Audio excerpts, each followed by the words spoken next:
মালদা জেলার গাজল ব্লকের দীর্ঘদিন ধরে চাকনগর গ্রাম পঞ্চায়েতের মাথামরা এলাকায় টাগন নদীতে রয়েছে সেচ দপ্তরের একটি প্রকল্প।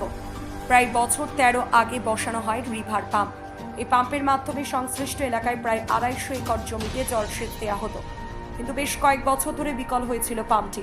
স্থানীয় বাসিন্দারা নিজেরা উদ্যোগ নিয়ে পাম্পটিকে মেরামত করেন। এলাকার সংখ্যাগরিষ্ঠ কৃষকদের অভিযোগ, কৃষক নামধারী কতিপয় ব্যক্তি প্রকল্পটিকে এখান থেকে সরিয়ে নিয়ে যাওয়ার চেষ্টা করছে। দীর্ঘদিন ধরে এক জায়গায় থাকা নদীর সেচ প্রকল্পটি অন্য জায়গায় সরিয়ে নিয়ে যাওয়ার উদ্যোগকে কেন্দ্র করে বিবাদ তৈরি হচ্ছে কৃষকদের দুই গোষ্ঠীর মধ্যে। সংখ্যাগরিষ্ঠ কৃষকদের মত, প্রকল্পটি যেখানে রয়েছে সেখানেই থাকুক, অন্য জায়গায় সরানো হলে আন্দোলনে নামবেন তারা। এই পুরো ঘটনা নিয়ে এলাকাবাসী ও গাজলের ভিডিও এবং কৃষি কর্মাধ্যক্ষ কি বলছেন আমরা শুনবো। জায়গাটা হচ্ছে মাথামরা। সমস্যা হচ্ছে দীর্ঘদিন যাবৎ চাকনগর 3 আড়ালা স্কিম সেটা বন্ধ রয়েছে। কেন বন্ধ রয়েছে? বিশেষ কারণ হচ্ছে আমাদের পুরাতন একটা কমিটি ছিল, সেটা আমরা আবার নতুন করে একটা কমিটি করেছিলাম। সেই কমিটিটাকে সামান্য কতিপয় স্বার্থান্বেষী মানুষ এবং যারা পরশ্রী কাতর, তারা কিছুটা লোক মিলে এবং অফিসকে কিভাবে কবজা করেছে আমার অজানা। কিছু হয়তো লিডার এখানে থাকলেও থাকতে পারে, হয়তো বা আছেই।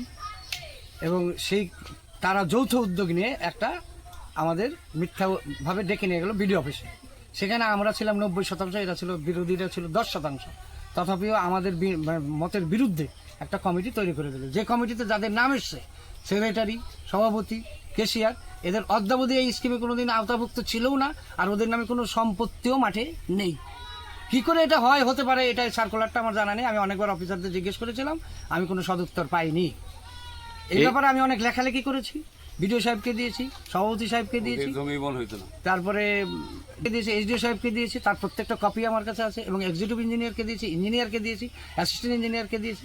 বহুবার আমরা সেখানে গিয়েছি দলবদ্ধভাবে। মেশিনটাকে আমাকে দিয়ে রিপেয়ার করানো হয়েছে, আমি চালিয়েও দেখিয়েছি, সে ছবিগুলোও আছে আমার কাছে। মেশিন রিপেয়ার করে একদিনের মধ্যে 24 ঘন্টার মধ্যে আমি মেশিন খুলে রিপেয়ার করে দিয়ে চালিয়ে দেখিয়েছি, জল দিয়েছি, অথচ আমি তারপরেও আমার জমিগুলো বন্ধ হলো না।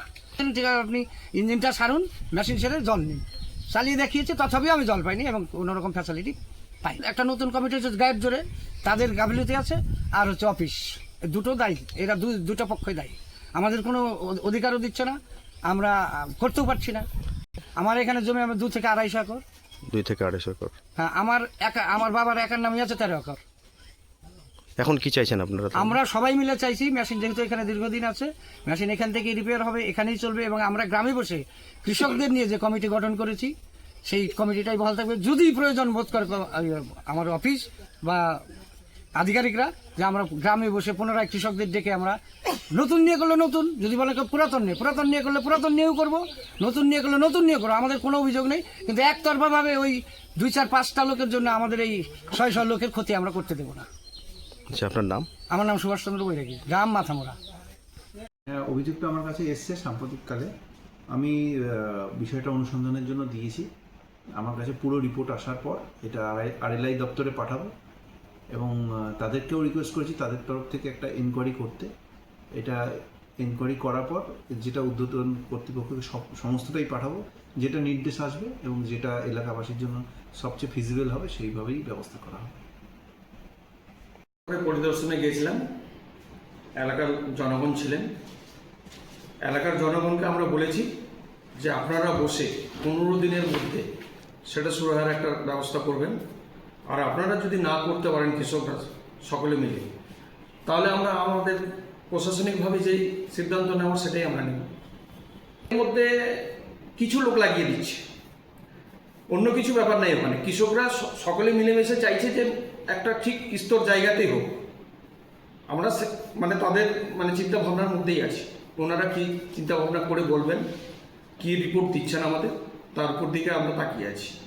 ওনারা যদি করতে না পারেন, আমরা প্রশাসনিকভাবে চিন্তা ভাবনা করে সঠিক জায়গায় আমরা স্কিমটাকে বসাবো।